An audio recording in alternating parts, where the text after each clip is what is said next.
परमेश्वर नाल तारीफ होवे। एक और नवे दिन दे लई वो भला है, वो जीवत है, वो सच्चा है, वो साडी चिंता करदा है, किसी स्थिति भी सानू छड्डदा नहीं, त्यागदा नहीं। आज का मेरा विषय है बी राइचस,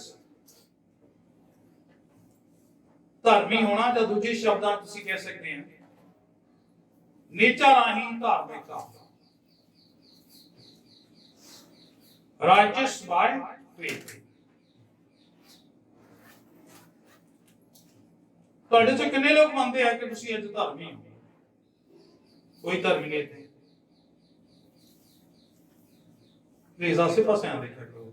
ਜਦੋਂ ਪ੍ਰਭੂ ਦੀ ਹਜ਼ੂਰੀ 'ਚ ਅਸੀਂ ਚਰਚਾ ਕਰਨ ਵਾਲੀ ਕਲੀਸਿਆ ਹਾਂ, ਅਸੀਂ ਇਹ ਤੋਂ ਦੋ ਗੱਲਾਂ ਕਹਿ ਕੇ ਵਧੀਆ ਮੈਂ ਤਾਂ ਪੜ੍ਹਾ ਕੇ ਘਰ ਨੂੰ ਜਾਣ ਗਿਆ, ਤੁਸੀਂ ਸੁਣ ਕੇ ਚਲੇ ਗਏ, ਉਹ ਨਹੀਂ ਹੋਗੇ।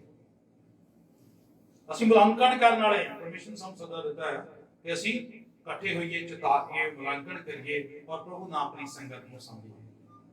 ਕਿੰਨੇ ਲੋਕ ਸਮਝਦੇ ਕਿ ਤੁਸੀਂ ਹੁਣ ਧਰਮੀ ਹੋ? ਕੋਈ ਨਹੀਂ ਸਮਝਦਾ। ਜਿਹਦੇ ਹੱਥ ਖੜੇ ਉਹੀ ਧਰਮੀ, ਜਿਹੜੇ ਧਰਮੀ ਨੇ ਬਾਹਰ ਕੱਢਦੇ ਨੇ। ਕਿੰਨੇ ਲੋਕ ਧਰਮੀ ਹੈ? ਹੁਣ ਸਾਰੇ ਹੋਏ, ਕੋਈ ਬਾਹਰ ਨਹੀਂ ਕੱਢਦਾ। ਦੇਖੋ, ਜੇ ਸਾਡੇ ਕੋਈ ਇਹ ਸ਼ੰਕਾ ਆ ਕਿ ਅਸੀਂ ਧਰਮੀ ਆ ਕਿ ਪਾਪੀ ਆ, ਤਾਂ ਫਿਰ ਅਸੀਂ ਕਾਹਦੇ ਵਿਸ਼ਵਾਸ ਨਾਲ ਪਈਏ?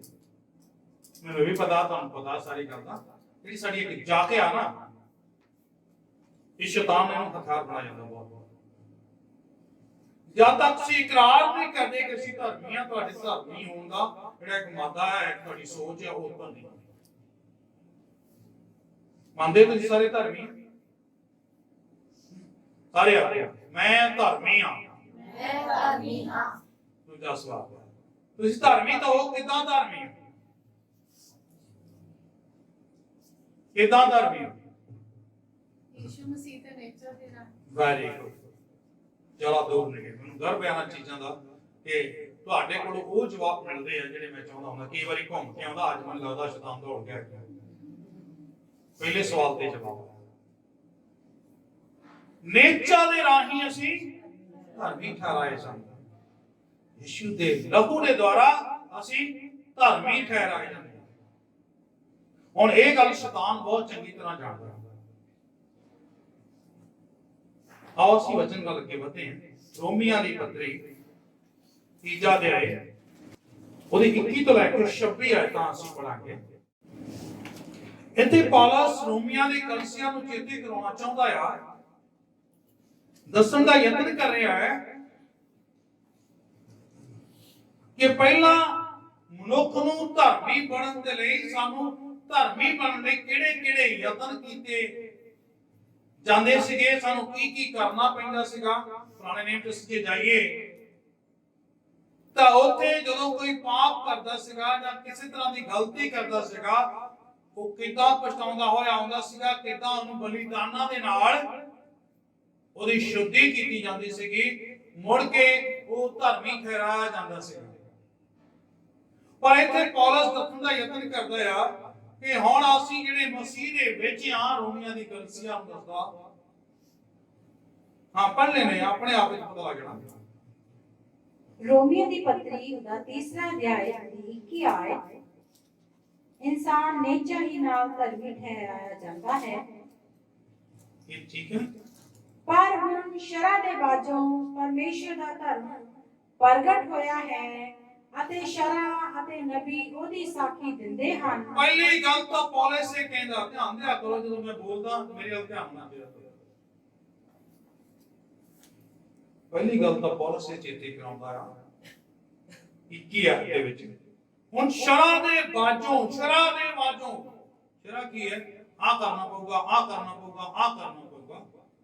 ਹੁਣ ਕੁਝ ਵੀ ਕੀਤਿਆਂ ਬਿਨਾ ਪਰਮੇਸ਼ਰ ਦਾ ਧਰਮ ਕਿਹਦਾ ਪ੍ਰਗਟ ਹੋਇਆ ਆ, ਅਤੇ ਹੁਣ ਸ਼ਰਾ ਜਿਹੜੀ ਹੈ, ਜਿਹੜਾ ਕਾਨੂੰਨ ਆ ਤੇ ਜਿਹੜੇ ਨਬੀ ਆ, ਉਹ ਇਸ ਗੱਲ ਦੀ ਗਵਾਹੀ ਦਿੰਦੇ ਆ ਸਾਡੀ ਧਾਰਮਿਕਤਾ ਦੀ। ਹਾਂਜੀ ਅੱਗੇ, ਅਰਥਾਤ ਪਰਮੇਸ਼ਰ ਦਾ ਉਹ ਧਰਮ ਜਿਹੜਾ ਯਿਸੂ ਮਸੀਹ ਤੇ ਨੇਚਾ ਕਰਨ ਤੋਂ ਪਾਇਦਾ ਹੈ, ਇਹ ਉਹਨਾਂ ਸਭਨਾਂ ਦੇ ਲਈ ਹੈ ਜਿਹੜੇ ਨੇਚਾ ਕਰਦੇ ਹਨ, क्यों जो कुछ भिन्न भेद नहीं है। बस काफी। ਬਾਈ ਇੱਥੇ ਤੇ ਕਹਿੰਦਾ ਆ ਪੌਲਸ ਰੋਮੀਆਂ ਨੂੰ ਸਾਫ਼ ਦੱਸਦਾ ਆ, ਬਿਆਨ ਕਰਦਾ ਉਹਨਾਂ ਨੂੰ, ਹੁਣ ਪ੍ਰਭੂ ਯੀਸ਼ੂ ਤੇ ਨੇਚਾ ਕਰਨ ਦੇ ਵਸੀਲੇ ਅਸੀਂ ਧਰਮੀ ਠਹਿਰਾਏ ਜਾਂਦੇ, ਅਸੀਂ ਪਵਿੱਤਰ ਕੀਤੇ ਜਾਂਦੇ, ਅਸੀਂ ਆਮ ਤੋਂ ਖਾਸ ਬਣਾ ਦਿੱਤੇ ਜਾਂਦੇ, ਬਣ ਜਾਂਦੇ। ਹੁਣ ਕੋਈ ਏਦਾਂ ਦੀ ਐਕਟੀਵਿਟੀ ਨਹੀਂ ਹੈ, there is not such a activity to do and complete, ਕੋਈ ਏਦਾਂ ਦੀ ਐਕਟੀਵਿਟੀ, ਏਦਾਂ ਦਾ ਕੋਈ ਕੰਮ ਨਹੀਂ ਹੈ ਜਿਹੜਾ ਸਾਨੂੰ ਕਰਨਾ ਪੈਂਦਾ ਆ ਤੇ ਇਸ ਲਈ ਸਾਡੀ ਧਾਰਮਿਕਤਾ ਮੁੜ ਕੇ ਅਸੀਂ ਰੱਬ ਦੇ ਅੱਗੇ ਖੜੇ ਹੋ ਸਕਦੇ। ਤਾਂ ਪੁਰਾਣੇ ਨਹੀਂ ਸੀਗਾ, ਬੜੇ ਬੜੇ ਬਲੀਦਾਨ, ਛੋਟੇ ਛੋਟੇ ਬਲੀਦਾਨ, ਹੈਸੀਅਤ ਦੇ ਅਨੁਸਾਰ ਬਲੀਦਾਨ, ਕਿਤੇ ਕਬੂਤਰਾਂ ਦਾ, ਘੁੱਗੀਆਂ ਦਾ ਜੋੜਾ, ਕਿਤੇ ਬਲਦ, ਕਿਤੇ ਬੱਕਰਾ, ਕਿਤੇ ਕੁਛ, ਕਿਤੇ ਕੁਛ, ਕਿਤੇ ਮੇਮਣਾ।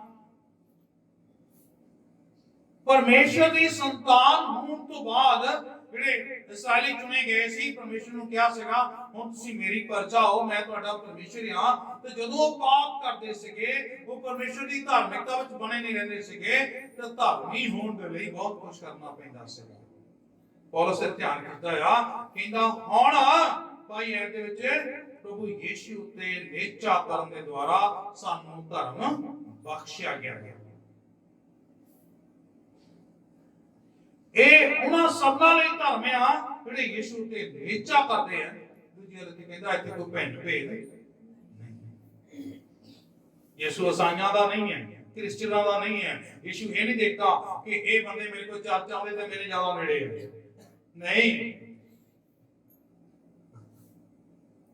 ਯੀਸ਼ੂ ਨੂੰ ਜ਼ਿਆਦਾ ਤਰਸ ਉਹ ਭਟਕੀਆਂ ਹੋਈਆਂ ਭੇਡਾਂ ਉੱਤੇ ਆ। ਯੀਸ਼ੂ ਧਰਤੀ ਦੇ ਪੰਨੇ ਤੀਕਰ ਇੱਕ ਇੱਕ ਨੂੰ ਉਹ ਪਾਪ ਦੇ ਚੁੰਗਲ ਚੋਂ ਕੱਢ ਕੇ ਧਾਰਮਿਕਤਾ ਦੇ ਵਿੱਚ ਖੜਾ ਕਰਨਾ ਚਾਹੁੰਦਾ ਹੈ।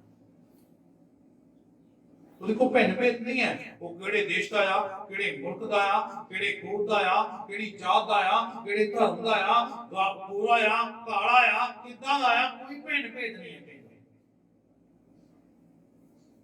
ਸਾਡਾ ਧਰਮੀ ਠਹਿਰਾਇਆ ਜਾਣਾ ਬਹੁਤ ਹੀ ਅਜੀਬ ਆ, ਬਹੁਤ ਹੀ ਅਲੱਗ ਆ, ਜੋ ਪਰਮੇਸ਼ਰ ਨੇ ਸਾਡੇ ਲਈ ਯੀਸ਼ੂ ਤੇ ਨੇਚਾ ਕਰਨ ਦੁਆਰਾ ਪ੍ਰਬੰਧ ਕੀਤਾ। ਅਗਲੀ ਗੱਲ ਅਸੀਂ 3:23 ਨੂੰ ਪੜ੍ਹਦੇ ਹਾਂ, ਪੜ੍ਹ ਦਿਓ। ਕਿਉਂਕਿ ਸਭਨਾਂ ਨੇ ਪਾਪ ਕੀਤਾ ਅਤੇ ਪਰਮੇਸ਼ਰ ਦੇ ਪ੍ਰਤਾਪ ਤੋਂ ਰਹਿ ਗਏ ਹਨ।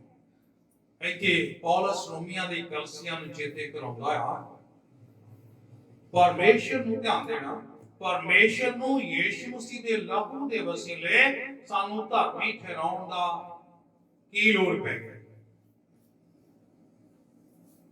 ਇਹ ਸਪਸ਼ਟ ਤੌਰ ਤੇ ਕਹਿੰਦਾ ਆ, ਰੋਮੀਆਂ ਨੂੰ ਚੇਤੇ ਕਰਾਉਂਦਾ, ਕਿਉਂਕਿ ਕਹਿੰਦਾ ਸਾਰੀ ਸ੍ਰਿਸ਼ਟੀ ਦੇ ਲੋਕ ਆਪਣੇ ਪਾਪ ਦੇ ਕਾਰਨ ਪਰਮੇਸ਼ਰ ਦੀ ਮਹਿਮਾ, ਜਲਾਲ ਤੇ ਹਜ਼ੂਰੀ ਤੋਂ ਦੂਰ ਹੋ ਚੁੱਕੇ ਹਨ।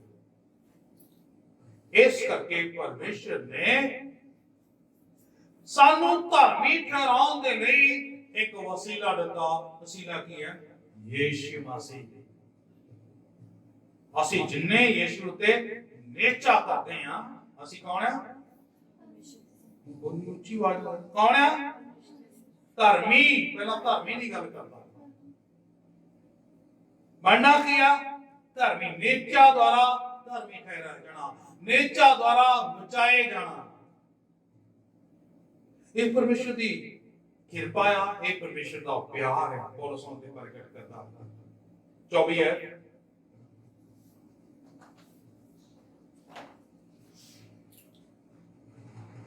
ਸੋ ਉਹਦੀ ਕਿਰਪਾ ਨਾਲ ਉਸ ਨਿਸਤਾਰੇ ਦੇ ਕਾਰਨ ਜੋ ਮਸੀਹ ਯੀਸ਼ੂ ਤੋਂ ਹੁੰਦਾ ਹੈ, ਉਹ ਮੁਕਤ ਧਰਮੀ ਗਿਣੇ ਜਾਂਦੇ ਹਨ। ਕਿਦਾਂ ਧਰਮੀ ਗਿਣੇ ਜਾਂਦੇ ਆ? ਅਸੀਂ ਮੁਕਤ ਵਿੱਚ, ਬਿਲਕੁਲ ਮੁਕਤ ਵਿੱਚ।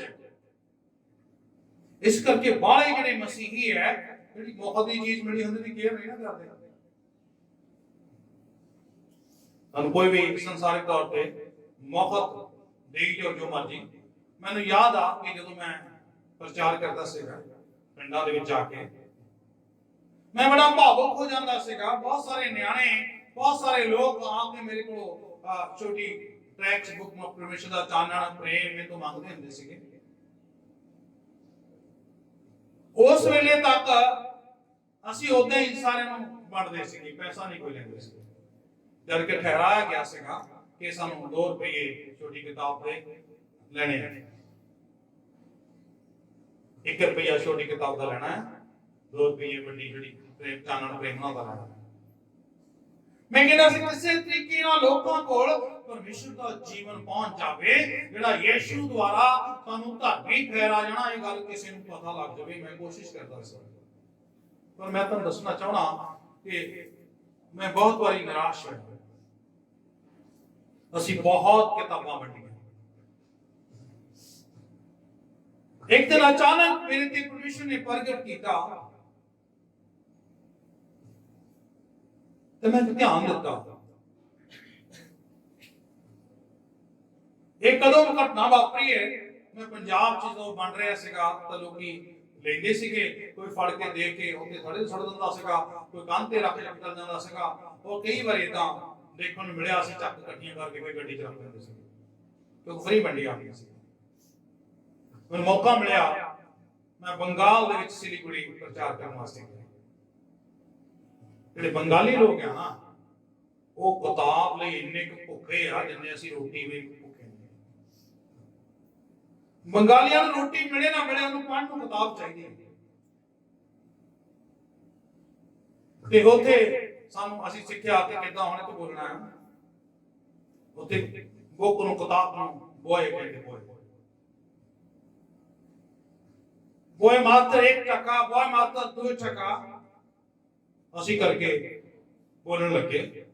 और असीं वंडदे थकदा है, इन्नियां किताबां न्याणियां ने लोकां ने खरीदियां साडे कोल। और मैं एक गल देख के हैरान होया कि एक भी किताब ना किते आसे पासे पई सी, ना कंध ते पई सी, ना किते सी, ना किते हो सी। कारण की सीगा कि उन्होंने 1 रुपया उत्ते खर्चा सी। और बार असी विश्वासी बेकदरे हो जाने आ, ਅਸੀਂ ਪ੍ਰਵਾਹ ਨਹੀਂ ਕਰਦੇ क्योंकि मौका च जीवन मिलिया आ। कई बार ਅਸੀਂ ਲੈਣਾ ਹੀ ਨਹੀਂ ਚਾਹੁੰਦੇ। परमेश्वर ने देता, ਅਸੀਂ बपतिस्मा ले लिया, फिर ਅਸੀਂ ਅੱਗੇ ਵਧਣਾ ਹੀ ਨਹੀਂ ਚਾਹੁੰਦੇ। ਉਹ ਚ ਅਸੀਂ ਆਪਣੀ ਧਾਰਮਿਕਤਾ ਨੂੰ ਸਾਂਭਣ ਦਾ ਯਤਨ ਹੀ ਨਹੀਂ ਕਰਦੇ।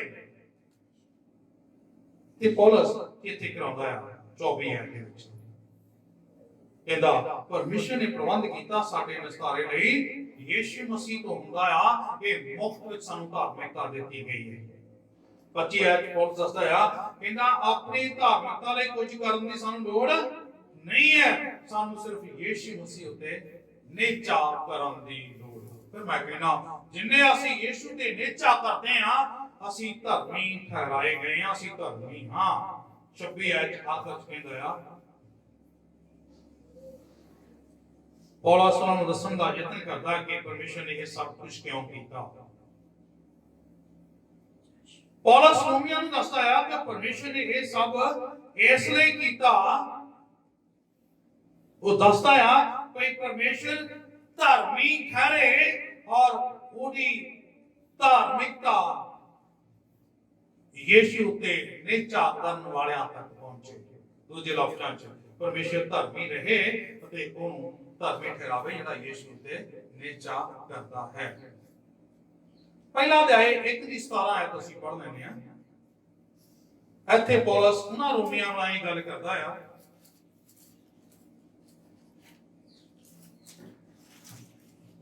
ਪੂਰੀ ਰੋਮੀਆਂ ਦੀ ਪੱਤਰੀ ਇਸੇ ਗੱਲ ਤੇ ਟਿਕੀ ਹੋਈ ਹੈ ਕਿ ਤੁਸੀਂ ਹੁਣ ਧਰਮੀ ਹੋ, ਕਿਉਂਕਿ ਜਿਹੜੇ ਰੋਮੀ ਸੀਗੇ ਉਹਨਾਂ ਨੇ ਯੀਸ਼ੂ ਨੂੰ ਤਾਂ ਪਹਿਨ ਲਿਆ ਸੀਗਾ, पर ਉਹਦੀ ਧਾਰਮਿਕਤਾ ਨੂੰ ਨਹੀਂ ਪਹਿਨਿਆ ਸੀਗਾ। 6 ਤੋਂ ਲੈ ਕੇ 8 ਅਧਿਆਇ ਘਰ ਜਾ ਕੇ ਪੜ੍ਹਨਾ, ਕਿੰਨਾ ਜ਼ੋਰ ਦੇ ਕੇ ਪੌਲਸ ਉਹਨਾਂ ਨੂੰ ਚੇਤੇ ਕਰਾਉਂਦਾ ਆ ਆਪਣੇ ਰੈਫਰੈਂਸ ਦੇ ਕੇ। ਕਹਿੰਦਾ ਪਹਿਲਾਂ ਮੈਂ ਪਾਪ ਦਾ ਗੁਲਾਮ ਸੀ ਤੇ ਹੁਣ ਮੈਂ ਪਾਪ ਦਾ ਗੁਲਾਮ ਨਹੀਂ ਰਿਹਾ। 6 7 8 ਅਧਿਆਇ ਪੂਰਾ ਪੀਕ ਦੇ ਉੱਤੇ ਜ਼ੋਰ ਨਾਲ ਗੱਲ ਕਰਦਾ ਆ ਕਿ ਹੁਣ ਤੁਸੀਂ ਧਰਮੀ ਹੋ ਮੇਰੇ ਭਰਾਵੋ, ਮੇਰੀ ਭੈਣੋ। ਹੁਣ ਤੁਸੀਂ ਉਸ ਧਰਮ ਨੂੰ, ਉਸ ਧਾਰਮਿਕਤਾ ਨੂੰ ਸਾਂਭ ਕੇ ਰੱਖੋ। ਸ਼ੁਰੂਆਤ ਪਹਿਲੇ ਅਧਿਆਇ ਤੋਂ ਹੀ ਕਰਦਾ ਹੈ, ਜਿਹੜੀ ਮੈਂ ਗੱਲ ਤੁਹਾਡੇ ਨਾਲ ਕੀਤੀ ਹੈ। ਪੜ੍ਹਨੇ ਦੇ 17 ਹੈ, 1 ਦੀ 17। रोमियो की पत्री का पहला अध्याय ਉਹਦੀ 17 आयत। क्यों जो उस विच परमेश्वर ਦਾ ਉਹ ਧਰਮ ਹੈ ਜੋ ਨੀਚਾ ਤੋਂ ਨੀਚਾਲੇ ਪ੍ਰਗਟ ਹੁੰਦਾ ਹੈ, ਜਿਵੇਂ ਲਿਖਿਆ ਹੋਇਆ ਹੈ, ਭਈ ਧਰਮੀ ਨੀਚਾ ਤੋਂ ਜਿਉਂਦਾ ਰਹੇਗਾ। ਹੁਣ ਤੁਸੀਂ ਧਰਮੀ ਤਾਂ ਬਣ ਗਏ ਹੋ, ਪਰ ਹੁਣ ਤੁਸੀਂ ਧਰਮੀ ਬਣੇ ਕਿੱਦਾਂ ਰਹਿ ਸਕਦੇ ਆ? ਨੀਚਾ ਕਰਨ ਕਰਕੇ ਪਹਿਲੀ ਗੱਲ ਆ ਕਿ ਅਸੀਂ ਧਰਮੀ ਆ ਯਿਸੂ ਉਤੇ, ਪਰ ਹੁਣ ਦੁਬਾਰਾ ਫਿਰ ਦੁਬਾਰਾ ਚੇਤੇ ਕਰਾਉਂਦਾ, ਕਿਉਂ ਜੋ ਪਰਮੇਸ਼ਰ ਦਾ ਉਹ ਧਰਮ ਹੈ ਜੋ ਨੀਚਾ ਤੋਂ ਨੀਚਾ ਦੇ ਲਈ ਪ੍ਰਗਟ ਹੁੰਦਾ, ਜਿਵੇਂ ਲਿਖਿਆ ਹੋਇਆ ਕਿ ਧਰਮੀ ਨੀਚਾ ਨਾਲ ਜਿਉਂਦਾ ਰਹੇਗਾ। ਨੀਚਾ ਲਗਾਤਾਰ ਸਾਨੂੰ ਬਰਕਰਾਰ ਰੱਖਣ ਦੀ ਲੋੜ ਹੈ ਜੀ। ਜੋ ਸਾਡੇ ਮਸੀਹਾਂ ਦੇ ਜੀਵਨ ਦਾ ਸਰੋਤ ਕੀ ਹੈ ਤੁਹਾਨੂੰ ਪਤਾ? ਉਹ ਹੈ ਸਾਡੀ ਧਾਰਮਿਕਤਾ, ਸਾਡਾ ਧਰਮੀ ਠਹਿਰਾਇਆ ਜਾਣਾ। ਧਰਮੀ ਠਹਿਰਾਇਆ ਜਾਣ ਦਾ ਮੁੱਢ ਕੀ ਹੈ? ਤੁਹਾਡੀ ਨੀਚਾ। ਧਰਮੀ ਠਹਿਰਾਇਆ ਜਾਣ ਦਾ ਮੁੱਢ ਕੀ ਹੈ? ਤੁਹਾਡੀ ਨੀਚਾ।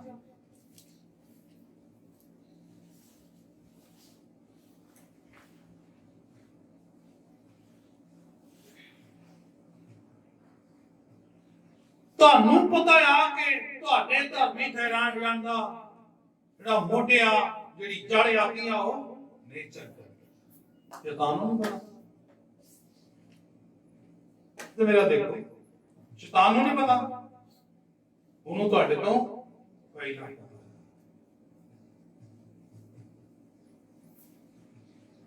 ਸ਼ੈਤਾਨ ਹਮੇਸ਼ਾ ਤੁਹਾਡੇ ਵਿਸ਼ਵਾਸ ਤੇ, ਤੁਹਾਡੀ ਨਿਸ਼ਚਾ ਤੇ ਹਮਲਾ ਕਰਦਾ ਹੈ। ਇੱਕ ਨਿਸਤਾਰਾ ਚ ਪੌਲਸ ਨੂੰ ਕਹਿੰਦਾ ਹੈ, ਪੌਲਸ ਨੂੰ ਦੱਸਦਾ ਹੈ ਕਿ ਅਸੀਂ ਧਰਮੀ ਜਾਣੀ, ਅਸੀਂ ਜਿਨ੍ਹਾਂ ਨੂੰ ਪਰਮੇਸ਼ਰ ਨੇ ਯਿਸੂ ਤੇ ਨੀਚਾ ਕਰਨ ਦਾ ਬਚਾਇਆ ਆ, ਹੁਣ ਸ਼ੈਤਾਨ ਸਾਡੀ ਨੀਚਾ ਨੂੰ ਚੁਰਾਉਣ ਦਾ ਯਤਨ ਕਰੇਗਾ। ਸ਼ੈਤਾਨ ਹਮੇਸ਼ਾ ਯਤਨਸ਼ੀਲ ਰਿਹਾ ਆ ਮੁੱਢ ਕਦੀਮ ਤੋਂ ਕਿ ਕਿਵੇਂ ਉਹ ਸਾਡੀ ਨੀਚਾ ਤੇ ਹਮਲਾ ਕਰੇ। ਆਦਮ ਦੇ ਬਗੀਚੇ 'ਚ ਵੀ ਕੀਤਾ, ਉਸ ਤੋਂ ਬਾਅਦ ਜਿੰਨਾ ਇਤਿਹਾਸ ਆਉਂਦਾ ਆ ਉਹਦੇ ਵਿੱਚ ਵੀ ਅਸੀਂ ਕਿੰਨੀਆਂ ਕਹਾਣੀਆਂ ਦੇਖਦੇ ਹਾਂ। ਬਹੁਤ ਸਾਰੇ ਲੋਕ, ਕੋਈ ਲਾਲਚੀ ਹੋ ਜਾਂਦਾ ਸੀ, ਕੋਈ ਸਵਾਰਥੀ। ਗੇਹਜੀ ਨੂੰ ਦੇਖ ਲੈਣੇ ਅਸੀਂ, ਇਹ ਲੋਕ ਗੇਹਜੀ ਬਾਰੇ ਜਾਣਦੇ। ਅਲੀਸ਼ਾ ਤੋਂ ਬਾਅਦ ਉਹਨੇ ਨਬੀ ਹੋਣਾ ਸੀਗਾ ਸਾਰਾ, ਉਹਦੇ ਵਿਸ਼ਵਾਸ ਤੇ ਹਮਲਾ ਕੀਤਾ। ਉਹਨੇ ਕੀ ਕੀਤਾ ਸੀਗਾ ਤੁਸੀਂ ਨੂੰ ਪਤਾ? ਗੇਹਜੀ ਬਾਰੇ ਸੁਣਿਆ ਨਾ? ਉਹਦੇ ਨਾਮਾਂ ਤੋਂ ਰਾਸ਼ੀ ਹਾਂ, ਉਹਦਾ ਵਿਸ਼ਵਾਸ ਤੇ ਹਮਲਾ ਕੀਤਾ। ਜਿਹੜਾ ਦ੍ਰਿੜਤਾ ਨਾਲ ਦਿਨ ਰਾਤ ਅਲੀਸ਼ਾ ਦੀ ਸੇਵਾ ਕਰਦਾ ਸੀਗਾ, ਉਹਦਾ ਸੱਚਾ ਚੇਲਾ ਸੀਗਾ, ਔਰ ਬਹੁਤ ਹੀ ਤਨਦੇਹੀ ਨਾਲ ਪ੍ਰਭੂ ਦੇ ਮਗਰ ਚੱਲਦਾ ਸੀਗਾ।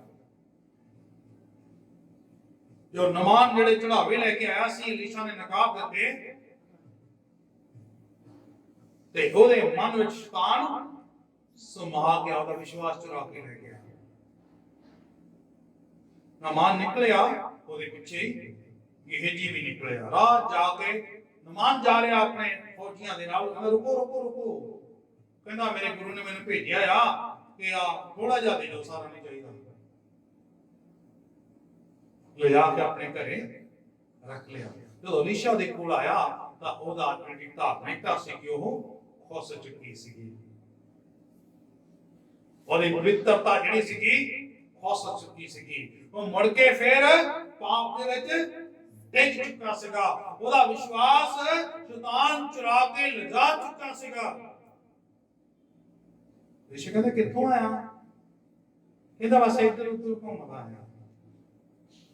ਔਰ ਇੱਧਰ ਉੱਧਰ ਕੌਣ ਘੁੰਮਦਾ ਹੁੰਦਾ? ਇੱਧਰ ਹਵਾ ਕੌਣ ਘੁੰਮਦਾ ਹੈ? ਰਿਸ਼ੀ ਕਹਿੰਦਾ ਤੈਨੂੰ ਪਤਾ ਨਹੀਂ ਲੱਗਾ ਕਿ ਜਦੋਂ ਤੂੰ ਨਮਾਨ ਦੇ ਮਗਰ ਜਾ ਕੇ ਉਹ ਤੋਂ ਮੰਗਿਆ, ਉਦੋਂ ਮੇਰਾ ਆਤਮਾ ਤੇਰੇ ਨਾਲ ਨਹੀਂ ਸੀਗਾ? ਜੋ ਤੂੰ ਘਰ ਚ ਰੱਖ ਕੇ ਆਇਆ ਉਦੋਂ ਤੇਰੇ ਨਾਲ ਨਹੀਂ ਸੀਗਾ। ਮੈਂ ਤੈਨੂੰ ਧਰਮੀ ਬਣਨ ਲਈ ਸੱਦਾ ਦਿੱਤਾ ਸੀਗਾ, ਚੇਲਾ ਹੋਣ ਲਈ ਸੱਦਾ ਦਿੱਤਾ ਸੀਗਾ। ਜਾ ਹੁਣ ਨਮਾਨ ਦਾ ਬੋਲ ਤੈਨੂੰ ਦਿੱਤਾ ਗਿਆ।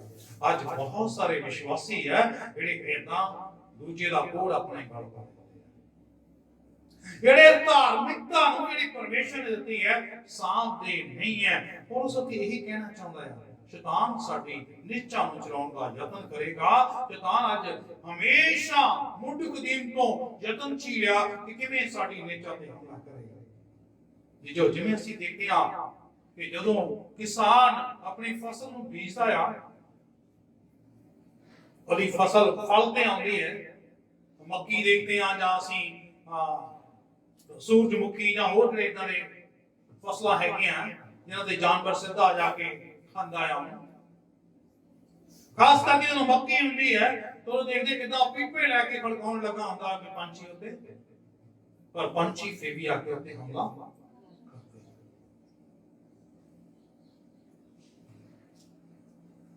ਜਿੱਦਾਂ ਕਿਸਾਨ ਦੀ ਫਸਲ ਤੇ ਪੰਛੀ ਹਮਲਾ ਕਰਕੇ ਉਹਨੂੰ ਨੁਕਸਾਨ ਪਹੁੰਚਾਉਂਦੇ ਆ, ਇਸ ਤਰ੍ਹਾਂ ਜਦੋਂ ਅਸੀਂ ਨੀਚਾ ਕਰਕੇ ਨੀਚਾ ਚੱਕੇ ਵਧਦੇ ਹੋਏ ਪ੍ਰਭੂ ਦੇ ਕੰਮਾਂ ਚ ਅੱਗੇ ਵਧਣਾ ਚਾਹੁੰਦੇ ਹਾਂ ਤਾਂ ਸ਼ੈਤਾਨ ਸਾਡੇ ਵਿਸ਼ਵਾਸ ਤੇ ਹਮਲਾ ਕਰਦਾ ਹੈ, ਸਾਡੇ ਨੈਤਿਕ ਜੀਵਨ ਨੂੰ ਪ੍ਰਭਾਵਿਤ ਕਰਦਾ ਹੈ, ਸਾਡੇ ਸੋਸ਼ਲ ਜੀਵਨ ਨੂੰ ਪ੍ਰਭਾਵਿਤ ਕਰਦਾ ਹੈ ਔਰ ਸਾਡੇ ਆਤਮਿਕ ਜੀਵਨ ਨੂੰ ਤਬਾਹ ਕਰਨਾ ਚਾਹੁੰਦਾ ਹੈ।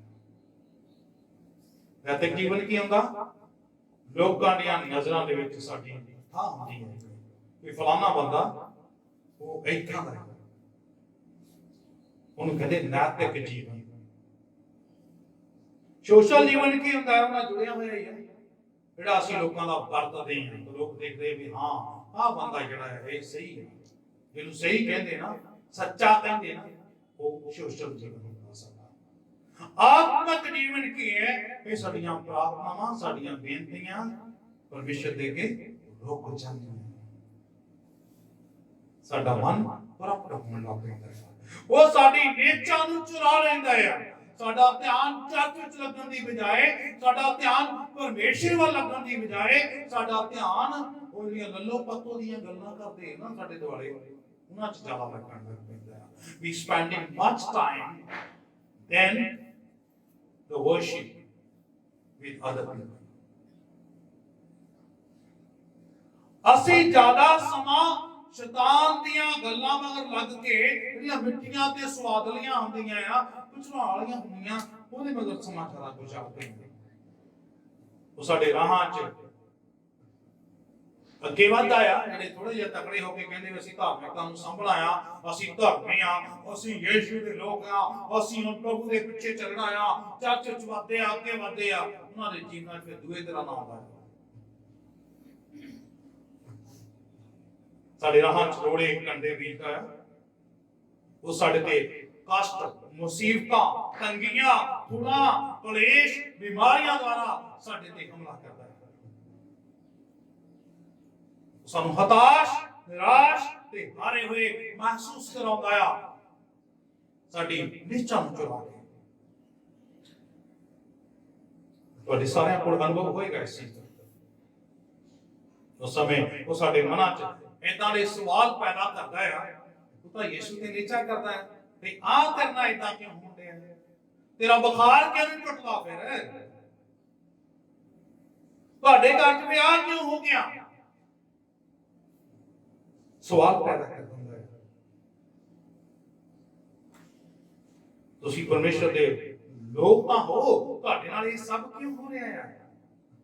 ਉਸ ਵੇਲੇ ਜਿਹੜੇ ਵਿਸ਼ਵਾਸੀ ਆ, ਜਦੋਂ ਦੇ ਵਿਸ਼ਵਾਸ ਨੂੰ ਸੀਂਧ ਮਾਰੀ ਕਰਦਾ ਆ, ਉਹ ਨਿਰਾਸ਼ਾ 'ਚ ਧੱਕੇ ਜਾਂਦੇ ਆ ਅਤੇ ਉਸ ਵੇਲੇ ਸਾਡਾ ਵਿਸ਼ਵਾਸ ਟੁੱਟਣ ਲੱਗ ਪੈਂਦਾ ਹੈ।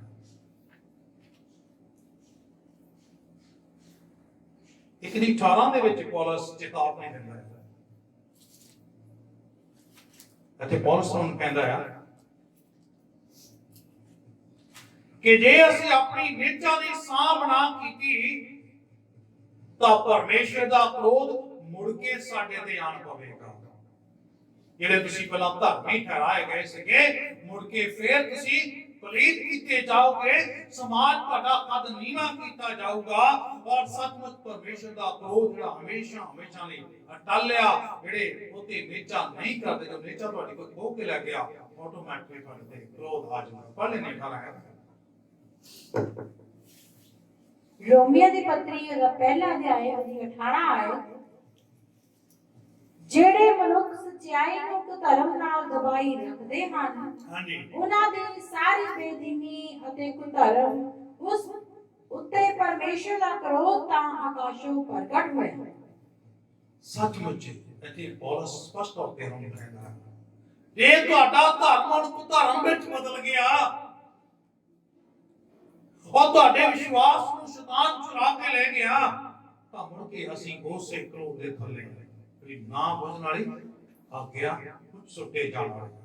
4 ਦਿਨ ਆਨੰਦ ਲੈ ਲਿਆ, 4 ਦਿਨ ਜਦੋਂ ਬਰਕਤਾਂ ਲਈਆਂ, 4 ਦਿਨ ਜਦੋਂ ਅਸੀਂ ਪ੍ਰਭੂ ਨਾਲ ਚੰਗਾ ਚੱਲੇ, 4 ਦਿਨ ਅਸੀਂ ਦਿਲ ਤੋਂ ਪ੍ਰਾਰਥਨਾਵਾਂ ਕੀਤੀਆਂ, ਪ੍ਰਭੂ ਨੇ ਸਾਡੇ ਦੁਆਰਾ ਕੰਮ ਵੀ ਕੀਤੇ, ਅਚੰਭੇ ਕੰਮ ਵੀ ਕੀਤੇ, ਲੋਕਾਂ ਨੂੰ ਆਰਾਮ ਵੀ ਦਿੱਤਾ, ਅਸੀਂ ਕਈ ਲੋਕਾਂ ਨੂੰ ਚਰਚ ਵੀ ਲਿਆਏ, ਪਰ ਜੇ ਅਸੀਂ ਆਪਣੀ ਧਾਰਮਿਕਤਾ ਨੂੰ ਨਾ ਸੰਭਿਆ, ਯਿਸੂ ਕਹਿੰਦਾ ਸੀਗਾ ਇੱਕ ਮਨੁੱਖ ਜੇ ਸਾਰੇ ਜੱਗ ਨੂੰ ਖੱਟ ਲਵੇ ਤੇ ਆਪਣੀ ਹੀ ਜਾਨ ਦਾ ਨਾਸ਼ ਕਰੇ ਤਾਂ ਉਹਨੂੰ ਕੀ ਲਾਭ ਹੈ। ਮੈਂ ਤੁਹਾਨੂੰ ਦੱਸਣਾ ਚਾਹੁੰਦਾ, ਯਿਸੂ ਤੇ ਨੇਚਾ ਕਰਨ ਦੁਆਰਾ ਤੁਸੀਂ ਤੇ ਮੈਂ ਹੁਣ ਕੌਣ ਆ? ਧਰਮੀ, ਉੱਚੀ ਆਵਾਜ਼ ਨਾਲ ਬੋਲੀ, ਧਰਮੀ ਠਹਿਰਾਏ ਗਏ। ਮੇਰੇ ਜੀਵਨ ਚ ਕਿੱਦਾਂ ਘਟ ਰਿਹਾ, ਮੈਂ ਕਿੱਦਾਂ ਚੱਲ ਰਿਹਾ, ਵਿੱਚ ਕਿੰਨੀਆਂ ਕਮਜ਼ੋਰੀਆਂ ਆ, ਉਹਦੇ ਵੱਲ ਨਾ ਦੇਖੋ। ਜੋ ਨਿਆਣੇ ਨੂੰ ਨਲਾ ਕੇ ਮਾਂ ਖੜਾ ਕਰਦੀ ਹੈ, ਤੁਸੀਂ ਦੇਖਦੇ ਵੀ ਮੁੜ ਕੇ ਗੰਦਾ ਹੋ ਜਾਣਾ, ਰਹਿੰਦੇ ਨਾਲ ਉਹ ਨਹੀਂ ਹੋਣਗੇ। ਪਰਮੇਸ਼ਰ ਨੇ ਵੀ ਸਾਨੂੰ ਨਲਾ ਕੇ ਖੜੇ ਕਰੇ। ਹੁਣ ਅਸੀਂ ਨਿਆਣਾ ਕਿਤੇ ਸਾਰਾ ਦਿਨ ਸਾਫ਼ ਰਹਿੰਦਾ ਹੈ, ਕਈ ਵਾਰ ਤਾਂ ਉਦੋਂ ਹੀ ਜਾਂਦਾ ਜਾ ਕੇ ਕੋਈ ਨਾ ਕੋਈ ਆਪਣੇ ਉੱਤੇ ਪਾ ਲੈਂਦਾ। ਅੱਜ ਸਵੇਰੇ ਲੋਰੈਂਸ ਦੀ ਮੰਮੀ ਨੇ ਤਿਆਰ ਕੀਤਾ, ਉਹ ਖਾਣ ਲੱਗੀ ਨੂੰ ਚਾਹ ਡੋਲ ਲਈ ਆਪਣੇ ਦੂਜਾ ਉੱਪਰ ਲਟਾਉ ਪਾ ਕੇ ਦਿੱਤੀ।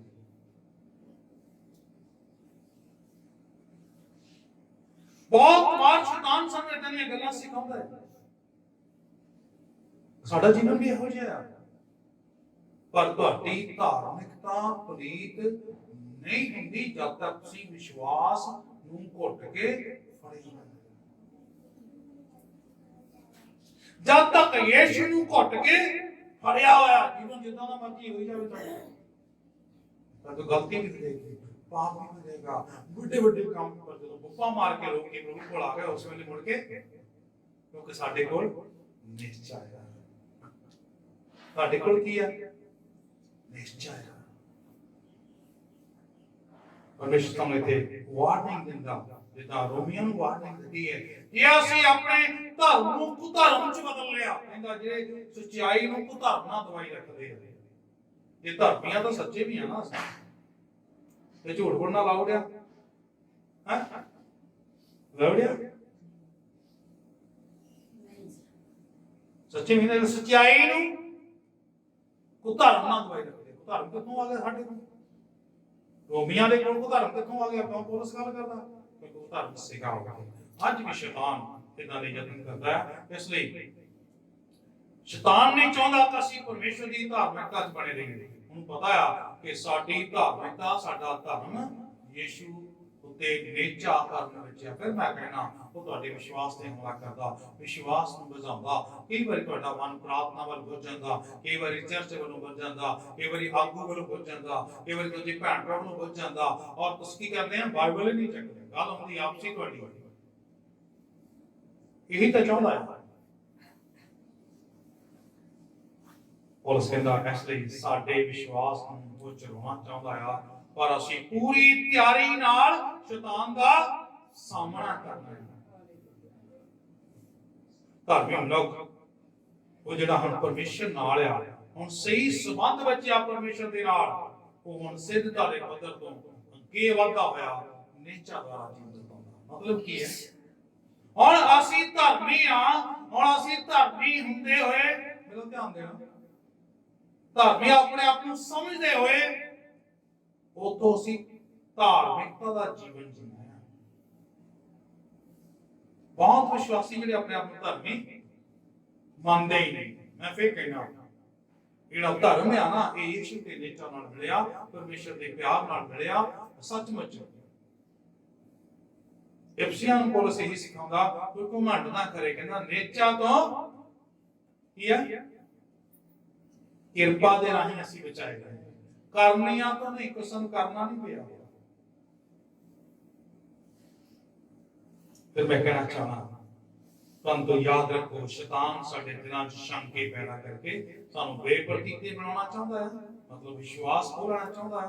हुण जे असीं शैतान दी सुन के अपने कष्टां दे कारण असीं परमेश्वर नूं सवाल करन लगिए कि प्रभु साडे नाल ये सब क्यों हो रहा है, मेरा काम क्यों नहीं बनता, मेरा ब्याह क्यों नहीं हुंदा, मेरे बच्चों का काम क्यों नहीं बनता, यही तो चाहता है वो। ते सब कुछ यीशु ਨੂੰ ਦੇ ਦਿੱਤਾ ਹੈ। ਗਲਾਤੀਆਂ 2 ਦੀ 20 ਪੌਲਸ ਕੀ ਕਹਿੰਦਾ ਗਲਾਤੀਆਂ, ਮੈਂ ਮਸੀਹ ਦੇ ਨਾਲ ਸਲੀਬ ਦਿੱਤਾ ਗਿਆ, ਮੈਂ ਤਾਂ ਮਰ ਗਿਆ, ਕੌਣ ਜੀਉਂਦਾ, ਯੀਸ਼ੂ ਮਸੀਹ। ਮੇਰੇ ਬੱਚੇ ਕਿਹਦੇ ਆ, ਉੱਚੀ ਬੋਲੋ ਜਰਾ, ਕਿਹਦੇ ਆ, ਮੇਰੀ ਮੁਸ਼ਕਲ ਕਿਹਦੀ ਆ, ਮੇਰੇ ਘਰ ਦੀਆਂ ਲੋੜਾਂ ਚੀਜ਼ਾਂ ਕਿਹਦੀਆਂ ਆ, ਮੈਂ ਕਿਉਂ ਉਹਦੇ ਪਛ ਕੇ ਚਲਾਵਾਂ, ਉਹਦੀ ਰਜ਼ਾ ਚ ਪੂਰੀਆਂ ਹੋਣ ਦੀ ਇੰਤਜ਼ਾਰ ਕਰਾਂ।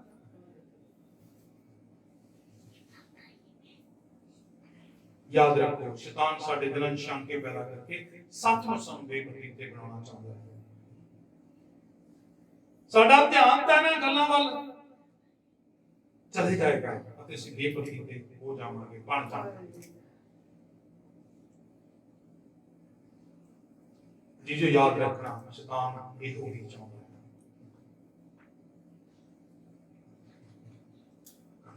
ਜੇ ਅਸੀਂ ਉਹਦੀ ਸੁਣ ਲਈ ਅਸੀਂ ਬਰਕਤ ਤੋਂ ਸ਼ਰਾਬ ਹੇਠ ਚਲੇ ਜਾਈਏ। ਬੜੇ ਲੋਕਾਂ ਜਨਾਂ ਨੂੰ ਅਨੁਭਵ ਹੈ ਜਿਹੜੇ ਬਰਕਤ ਚ ਅੱਗੇ ਵਾਧੇ ਮੁੜ ਕੇ ਸ਼ਰਾਬ ਹੇਠ ਚਲੇ ਗਏ, ਕਿਉਂਕਿ ਸ਼ੈਤਾਨ ਉਹਦਾ ਵਿਸ਼ਵਾਸ ਚੁਰਾ ਕੇ ਲੈ ਗਿਆ। ਅਸੀਂ ਲੱਗ ਕਹਿੰਦੇ ਫਿਰੀਏ ਮੈਂ ਵਿਸ਼ਵਾਸੀ ਆ, ਮੈਂ ਚਰਚ ਜਾਂਦਾ ਆ, ਮੈਂ ਬਾਈਬਲ ਪੜ੍ਹਦਾ ਆ, ਮੈਂ ਆ ਕਰਦਾ, ਪਰ ਉੱਥੇ ਕੀ ਜਿਹਦੇ ਕੋਲ ਪੁੱਤਰ ਆ ਉਹਦੇ ਕੋਲ, ਜਿਹਦੇ ਕੋਲ ਪੁੱਤਰ ਆ ਉਹਦੀ ਗੋਦੀ 'ਚ ਖੇਲਦਾ ਆ, ਜਿਹਦੇ ਕੋਲ ਪੁੱਤਰ ਆ ਉਹ ਸਾਰਿਆਂ ਨੂੰ ਨਜ਼ਰ ਆਉਂਦਾ ਆ, ਉਹਦੇ ਚੀਕਾਂ ਵੀ ਪੈਂਦੀਆਂ ਤੇ ਹਾਸੇ ਵੀ ਪੈਂਦੇ ਆ। ਮੇਰੇ ਵਰਗਾ ਉਦਾਂ ਹੀ ਕਹੀ ਜਾਵੇ ਮੇਰੇ ਕੋਲ ਪੁੱਤਰ ਆ, ਮੇਰੇ ਕੋਲ ਪੁੱਤਰ ਆ, ਇਹ ਹੈ ਹੀ ਨਹੀਂ, ਦਿਸੂ ਕਿੱਥੋਂ, ਜੀਦਾ ਨਹੀਂ ਪਾਲਿਆ ਕੋਲ, ਕਿਉਂਕਿ ਹੈ ਹੀ ਨਹੀਂ। ਵਿਸ਼ਵਾਸ ਚਲਾਉਣ ਦੇ ਨਾਲ ਸਾਡੇ ਕੋਲ ਪੁੱਤਰ ਨਹੀਂ ਰਹਿੰਦਾ। ਸਾਡਾ ਧਿਆਨ ਉਹਨਾਂ ਗੱਲਾਂ ਵਿੱਚ ਚਲੇ ਜਾਵੇਗਾ, ਅਸੀਂ ਬੇਪਰਤੀਤੇ ਬਣ ਜਾਵਾਂਗੇ। ਔਰ ਯਾਦ ਰੱਖਣਾ ਅਸੀਂ ਬਰਕਤ ਤੋਂ ਸ਼ਰਾਬ ਹੇਠ ਚਲੇ ਜਾਂਦੇ। ਫਿਰ ਅਸੀਂ ਮੁਲਾਂਕਣ ਕਰਦੇ ਬਹੁਤ ਵਾਰੀ ਮੇਰਾ ਕੰਮ ਕਿਉਂ ਨਹੀਂ ਸੁਣਦਾ ਹੁੰਦਾ, ਬਾਲੇ ਵਿਸ਼ਵਾਸੀ ਉਹ ਭਾਈ ਤੁਹਾਡਾ ਵਿਸ਼ਵਾਸ ਸ਼ੈਤਾਨ ਚੁਰਾ ਲੱਗਿਆ, ਧਾਰਮਿਕਤਾ ਤੁਹਾਡੇ ਚ ਰਹੀ ਨਹੀਂ, ਨਾਤਕ ਜੀਵਨ ਤੁਹਾਡਾ ਪ੍ਰਾਪਤ ਹੋ ਗਿਆ, ਸੋਸ਼ਲ ਜੀਵਨ ਤੁਹਾਡਾ ਪ੍ਰਾਪਤ ਹੋ ਗਿਆ, ਆਤਮਿਕ ਜੀਵਨ ਤੁਸੀਂ ਦੇਖ ਪਏ ਕਮਜ਼ੋਰ ਹੋ ਗਏ। ਬਾਬਲਾ ਜਿੰਨੀਆਂ ਮਰਜ਼ੀ ਚੱਕੀ ਕਰੋ ਕੋਈ ਫਰਕ ਨਹੀਂ ਪੈਂਦਾ।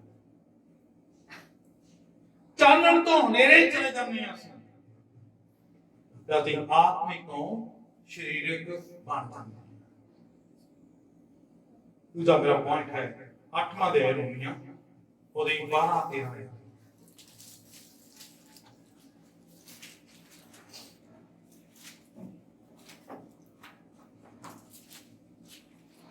ਹੁਣ ਜਿਨ੍ਹਾਂ ਨੇ ਯਿਸੂ ਤੇ ਵਿਸ਼ਵਾਸ ਕੀਤਾ ਆ, ਨੇਚਾ ਕੀਤੀ ਹੈ, ਉਹ ਹੁਣ ਸਰੀਰਕ ਨਹੀਂ ਰਹੇ। 8:12-13 रोमियो ਦੀ ਪੱਤਰੀ ਦਾ 8 ਅਧਿਆਇ ਪਵਿੱਤਰ ਆਤਮਾ ਤੋਂ ਜੀਵਨ ਉਹਦੀ 12 ਆਏ। ਸੋ हे ਭਰਾਵੋ ਅਸੀਂ ਕਰਜ਼ਦਾਰ ਹਾਂ ਪਰ ਸ਼ਰੀਰ ਦੇ ਨਹੀਂ, ਜੋ ਸ਼ਰੀਰ ਦੇ ਅਨੁਸਾਰ ਉਮਰ ਕੱਟੀਏ। ਜੇ ਸ਼ਰੀਰ ਦੇ ਅਨੁਸਾਰ ਉਮਰ ਕੱਟੋਗੇ ਤਾਂ ਤੁਹਾਨੂੰ ਮਰਨਾ ਪਵੇਗਾ, ਪਰ ਜੇ ਆਤਮਾ ਨਾਲ ਦੇਹੀ ਦੇ ਕਾਰਜਾਂ ਨੂੰ ਮਾਰੋ ਤਾਂ ਤੁਸੀਂ ਜੀਵੋਗੇ। ਬਸ ਨਾ ਰੋਮੀਆਂ ਨੂੰ ਇੱਕ ਵਾਰ ਫੇਰ ਪੌਲਸ ਚੇਤੇ ਕਰਾਉਂਦਾ, ਰੋਮੀਆਂ ਦਾ ਜਿਹੜਾ ਧਾਰਮਿਕਤਾ ਨੂੰ ਸਾਂਭਣਾ ਸੀਗਾ ਬਹੁਤ ਉਹਦੀ ਮੁਸ਼ਕਲ ਕੀ ਸੀ। ਤੇ ਫਿਰ ਮੈਂ ਗੱਲ ਕਰਾਂਗਾ ਰੋਮੀਆਂ ਦੇ ਇਤਿਹਾਸ ਦੀ, ਰੋਮੀਆਂ ਦੀ ਕਲਚਰ ਚ ਪ੍ਰੋਬਲਮ ਕੀ ਸੀ।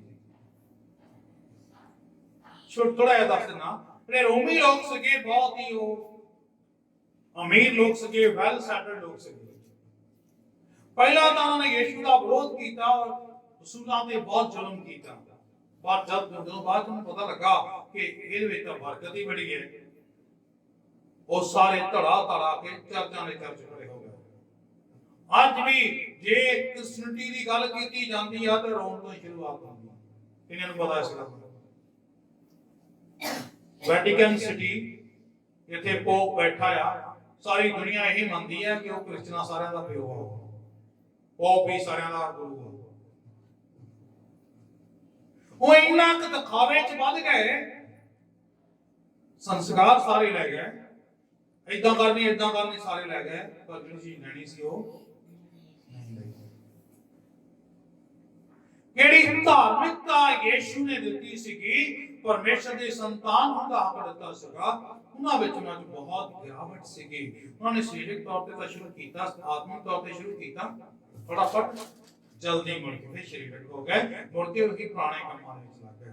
ਅੱਜ ਅਸੀਂ ਮਸੀਹੀ ਬਹੁਤ ਵਾਰ ਏਦਾਂ ਹੀ ਕਰਦੇ ਹਾਂ, ਆਉਂਦੇ ਸਾਰ ਤੱਕ ਕਲੰਦਰ ਸਾਰੇ ਬਾਹਰ ਪੁਰਾਣੇ ਫੋਟੋਆਂ ਲਾ ਕੇ ਬਾਹਰ ਮਾਰਦੇ ਆ, ਜਗ੍ਹਾ ਹੁੰਦੀ ਉਹ ਵੀ ਚੱਕ ਕੇ ਬਾਹਰ ਮਾਰਦੇ ਆ, ਅਸੀਂ ਕਹਿੰਦੇ ਵੀ ਅਸੀਂ ਮਸੀਹੀ ਬਣ ਗਏ ਹਾਂ। ਪਰ ਥੋੜੇ ਦਿਨਾਂ ਬਾਅਦ ਅਸੀਂ ਉਹ ਜਗ੍ਹਾ ਨੂੰ ਆਪਣੇ ਦਿਮਾਗ 'ਚ ਹੀ ਬਿਠਾ ਲੈਂਦੇ ਹਾਂ, ਫੋਟੋਆਂ ਦਿਲ 'ਚ ਬਿਠਾਈ ਰੱਖਦੇ ਹਾਂ, ਸਾਡੇ ਐਕਸ਼ਨ ਕਿਹੜੇ ਹੁੰਦੇ ਜਿਹੜੇ ਪਹਿਲਾਂ ਹੀ ਹੋ ਗਏ। ਸਾਰਾ ਪੁਰਾਣਾ ਜੀਵਨ ਉਹਦੇ ਸਾਡਾ ਭਰੇ ਗਾਲਾਂ ਗੰਦੀਆਂ ਉਹ ਇਹ ਪੁਰਾਣਾਪਨ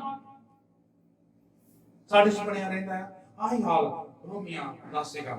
ਰੋਮੀਆਂ ਨੂੰ ਪੌਲਸ ਕਹਿਣਾ ਚਾਹੁੰਦਾ, ਤੁਸੀਂ ਆਤਮਿਕ ਤੌਰ ਤੇ ਸ਼ੁਰੂਆਤ ਕੀਤੀ ਹੈ, ਪਰ ਉਹਨੂੰ ਹੌਸਲਾ ਦਿੰਦਾ ਹੈ। ਇੱਥੇ ਧਿਆਨ ਦੇਈਏ ਥੋੜਾ ਜਿਹਾ। ਸੋ ਹੇ ਪ੍ਰਭੂ, ਅਸੀਂ ਕਰਜ਼ਦਾਰ ਹਾਂ, ਪਰ ਕਹਿੰਦਾ ਸਰੀਰ ਦੇ ਨਹੀਂ, ਜੋ ਸਰੀਰ ਦੇ ਅਨੁਸਾਰ ਉਮਰ ਕੱਟੀਏ। ਹੁਣ ਕਹਿੰਦਾ ਅਸੀਂ ਕਰਜ਼ਦਾਰ ਤਾਂ ਹਾਂ, ਪਰ ਕਿਹਦੇ ਕਰਜ਼ਦਾਰ ਆ? ਪਰਮੇਸ਼ਰ ਦੇ, ਯਿਸੂ ਮਸੀਹ ਦੇ। ਸਰੀਰ ਦੇ ਕਰਜ਼ਦਾਰ ਨਹੀਂ ਹੈ ਕਿ ਸਰੀਰ ਦੇ ਅਨੁਸਾਰ ਉਮਰ ਕੱਟੀਏ। ਦੂਜੀ ਅੱਜ ਕਹਿੰਦਾ, ਜੇ ਤੁਸੀਂ ਸਰੀਰ ਦੇ ਅਨੁਸਾਰ ਉਮਰ ਕੱਟੋਗੇ ਤਾਂ ਤੁਹਾਨੂੰ ਮਰਨਾ ਪਵੇਗਾ, ਪਰ ਜੇ ਆਤਮਾ ਨਾਲ ਦੇਹੀ ਦੇ ਕਾਰਜਾਂ ਨੂੰ ਮਰੋਗੇ ਤਾਂ ਜੀਓਗੇ। ਜੀ ਜੋ ਅੱਜ ਸ਼ੈਤਾਨ ਸਾਡੇ ਵਿਸ਼ਵਾਸ ਨੂੰ ਚਲਾਉਣਾ ਚਾਹੁੰਦਾ ਆ ਸਾਨੂੰ ਆਤਮਿਕ ਤੋਂ ਸਰੀਰਕ ਬਣਾਉਣਾ ਚਾਹੁੰਦਾ ਆ। ਗਲਾਤੀਆਂ 5ਵਾਂ ਅਧਿਆਇ ਉਹਦੀ 16 ਤੋਂ ਲੈ ਕੇ ਪੜ੍ਹਦੇ ਆ, ਉੱਥੇ ਕਹਿੰਦਾ ਆਤਮਾ ਸਰੀਰ ਦੇ ਵਿਰੁੱਧ ਤੇ ਸਰੀਰ ਆਤਮਾ ਦੇ ਵਿਰੁੱਧ ਆ, ਇਸ ਲਈ ਜੋ ਤੁਸੀਂ ਚਾਹੁੰਦੇ ਹੋ ਨਾ ਕਰੋ। ਅਸੀਂ ਸ਼ੁਰੂਆਤ ਕੀਤੀ ਹੈ ਚੰਗੀ, ਤਾਂ ਉਹ ਸ਼ੁਰੂਆਤ ਅਸੀਂ ਸਹੀ ਨਾ ਅੱਗੇ ਚਾਹੀਏ। ਆਤਮਿਕ ਤੌਰ ਤੇ ਅੱਗੇ ਵਧੀਏ, ਧਰਮ ਨੂੰ ਧਾਰਮਿਕਤਾ ਨੂੰ ਸਾਂਭਦੇ ਅੱਗੇ ਵਧੀਏ। ਅਤੇ ਪੌਲਸ ਰੋਮੀਆਂ ਨੂੰ ਚੇਤਾਵਨੀ ਦਿੰਦਾ ਆ ਕਿ ਹੇ ਪ੍ਰਭੂ, ਅਸੀਂ ਕਰਜ਼ਦਾਰ ਹਾਂ, ਸਰੀਰ ਦੇ ਨਹੀਂ ਆ। ਹੁਣ ਕਹਿੰਦਾ ਕਿ ਉਹਦੇ ਅਨੁਸਾਰ ਉਮਰ ਕੱਟੀਏ। ਹੁਣ ਕਰਜ਼ਦਾਰ ਹਾਂ ਯਿਸੂ ਮਸੀਹ ਦੇ, ਕਰਜ਼ਦਾਰ ਹਾਂ ਪਰਮੇਸ਼ਰ ਦੇ, ਕਰਜ਼ਦਾਰ ਹਾਂ ਪਵਿੱਤਰ ਆਤਮਾ ਦੇ। ਅਸੀਂ ਉਹਦੇ ਦੁਆਰਾ ਜੀਵਨ ਕੱਟਣਾ। ਪੌਲਸ ਇੱਕ ਜਗ੍ਹਾ ਹੋਰ ਕਹਿੰਦਾ, ਆਤਮਾ ਦੁਆਰਾ ਚੱਲੋ ਤਾਂ ਸਰੀਰ ਦੇ ਵਿਸ਼ੇ ਨੂੰ ਕਦੇ ਪੂਰਿਆ ਨਾ ਕਰੋਗੇ। ਤੇਰਾ ਅੱਜ ਕਹਿੰਦਾ, ਜੀ ਸਰੀਰ ਦੁਆਰਾ ਉਮਰ ਕੱਟੋਗੇ ਤਾਂ ਤੁਹਾਨੂੰ ਮਰਨਾ ਹੀ ਪੈਣਾ ਹੈ। ਇਸ ਤਰ੍ਹਾਂ ਪੌਲਸ ਸਾਡਾ ਧਿਆਨ ਖਿੱਚਦਾ ਆ ਕਿ ਕਿਵੇਂ ਸ਼ੈਤਾਨ ਸਾਡਾ ਵਿਸ਼ਵਾਸ ਚਲਾਉਂਦਾ ਆ। ਉਹ ਸਾਡੀ ਆਤਮਿਕ ਸ਼ੁਰੂਆਤ ਨੂੰ ਸਰੀਰਕ ਵਿੱਚ ਬਦਲ ਦਿੰਦਾ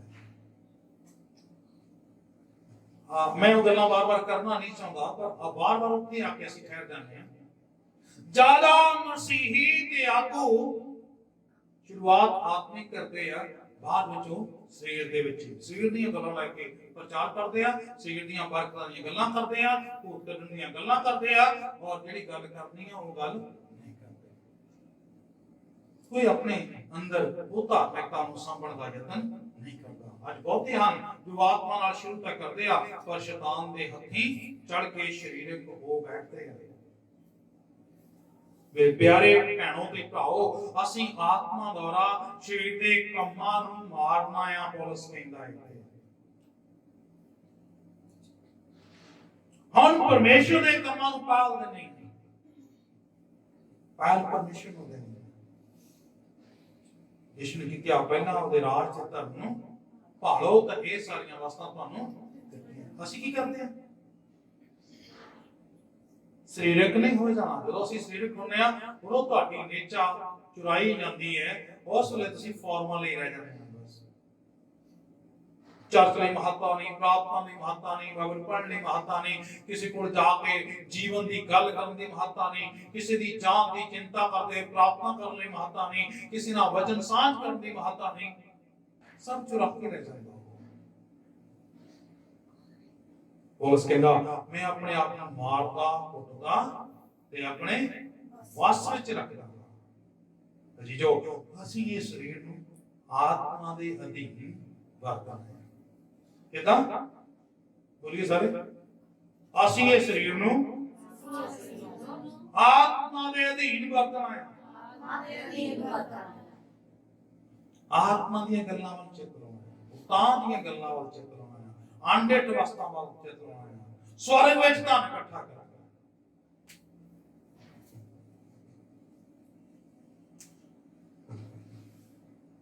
ਤਾਂ ਜੋ ਅਸੀਂ ਮਸੀਹ ਦੇ ਲਹੂ ਦੇ ਵਸੀਲੇ ਬੜੀ ਧਾਰਮਿਕਤਾ ਨੂੰ ਸਾਂਭ ਸਕੀਏ। 14 ਆਇਤ ਵਿੱਚ ਪੌਲਸ ਆਖਦਾ ਹੈ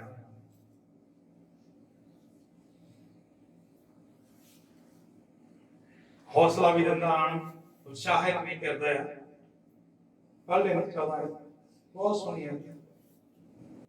ਰੋਮੀਆਂ ਦੀ ਪੱਤਰੀ ਦਾ 8ਵਾਂ ਅਧਿਆਇ ਉਹਦੀ 14 ਆਇਤ, ਜਿਨ੍ਹਾਂ ਪਰਮੇਸ਼ਰ ਦੇ ਆਤਮਾ ਦੀ ਅਗਵਾਈ ਨਾਲ ਚੱਲਦੇ ਹਨ ਉਹੀ ਪਰਮੇਸ਼ਰ ਦੇ ਪੁੱਤਰ ਹਨ। ਹਰ ਵਿਸ਼ਵਾਸੀ ਜਿਹੜਾ ਹੈ ਚਾਚਾ ਵਾਲਾ ਤੁਰਿਆ ਫਿਰਨ ਵਾਲਾ ਇਹੀ ਗਾਈ ਜਾਂਦਾ ਮੈਂ ਪਰਮੇਸ਼ਰ ਦਾ ਪੁੱਤਰ ਹਾਂ, ਮੈਂ ਪਰਮੇਸ਼ਰ ਦਾ ਪੁੱਤਰ ਹਾਂ, ਮੈਂ ਪਰਮੇਸ਼ਰ ਦੀ ਧੀ ਹਾਂ, ਕਿਉਂਕਿ ਮੈਂ ਚਰਚ ਜਾਂਦਾ ਹਾਂ। ਹੁਣ ਯਿਸੂ ਦੀ ਨਿਚਾ ਕਰਕੇ ਅਸੀਂ ਪਰਮੇਸ਼ਰ ਦੀ ਸੰਤਾਨ ਹੋ ਗਏ। ਇਹਦੇ ਕਰਦੇ ਨਾ ਸਾਰੇ ਅਸੀਂ। ਇਹ ਸੱਚ ਨਹੀਂ। ਇੱਥੇ ਪੌਲਸ ਆਗਾ ਕਰਦਾ ਜਿੰਨੇ ਕਹਿੰਦਾ ਪਰਮੇਸ਼ਰ ਦੇ ਆਤਮਾ ਦੁਆਰਾ ਚੱਲਦੇ ਆ ਸੋਈ ਪਰਮੇਸ਼ਰ ਦੇ ਪੁੱਤਰ ਆ। ਚੱਲਦੇ ਸਰੀਰ ਨਾਲ ਆ, ਗੱਲਾਂ ਸਰੀਰ ਦੀਆਂ ਕਰਦੇ ਆ, ਪੈਰ ਸਰੀਰ ਨੂੰ ਦਿੰਦੇ ਆ, ਕਹਿੰਦੇ ਅਸੀਂ ਪਰਮੇਸ਼ਰ ਦੇ ਪੁੱਤਰ ਆ। ਫਰੀਸੀ ਸਦੂਕੀ ਵੀ ਯਿਸੂ ਕੋਲ ਆਏ ਸੀ ਨਾ।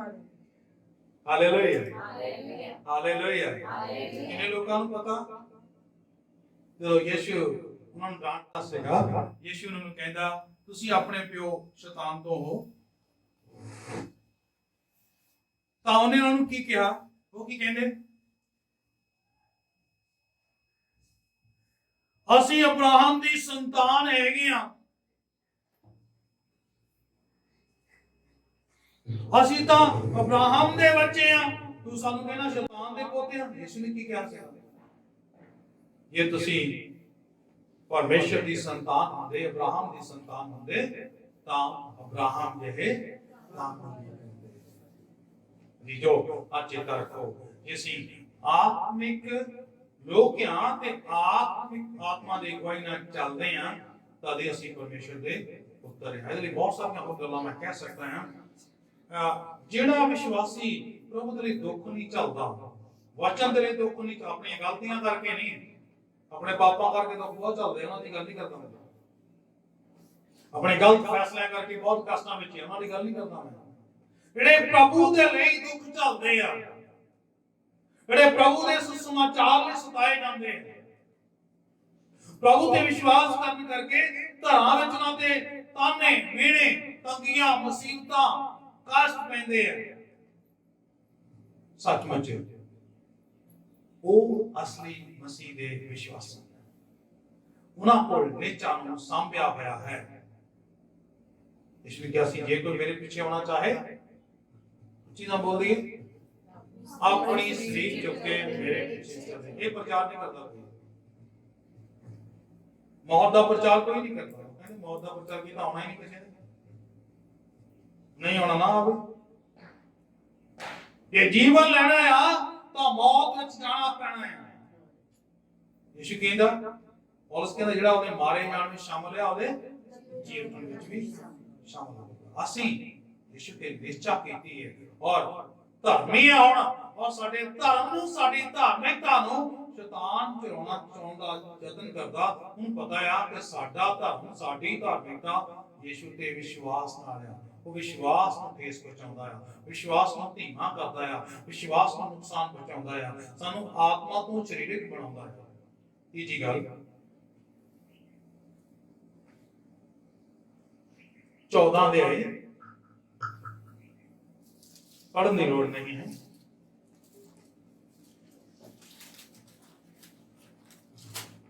ਹੁਣ ਜੇ ਅਸੀਂ ਆਪਣੀ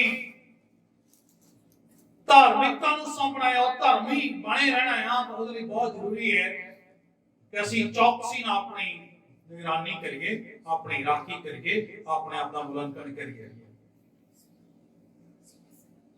ਤੀਜੀ ਗੱਲ ਹੈ, ਕਹਿੰਦਾ ਠੋਕਰਾਂ ਦਾ ਕਾਰਨ ਨਾ ਬਣੋ। ਪੌਲਸ ਕਹਿੰਦਾ ਬਹੁਤ ਸਾਰੇ ਇਹੋ ਜਿਹੇ ਸੀਗੇ ਜਿਹੜੇ ਆਪਣੇ ਆਪ ਨੂੰ ਸਾਂਭਦੇ ਨਹੀਂ ਸੀ। ਇੱਥੇ ਵੈਸੇ ਗੱਲ ਤਾਂ ਕੀਤੀ ਗਈ ਹੈ ਖਾਣ ਪੀਣ ਕਰਕੇ ਬਾਹਲੇ ਕੁੜੇ ਤੋਂ, ਜਿਹੜਾ ਮੀਟ ਖਾਂਦਾ ਸੀ ਦੂਏ ਨੂੰ ਤੁਛ ਜਾਣਦਾ ਸੀ, ਜਿਹੜਾ ਨਹੀਂ ਖਾਂਦਾ ਸੀ ਉਹ ਦੂਜੇ ਨੂੰ ਤੁਛ ਜਾਣਦਾ ਸੀ।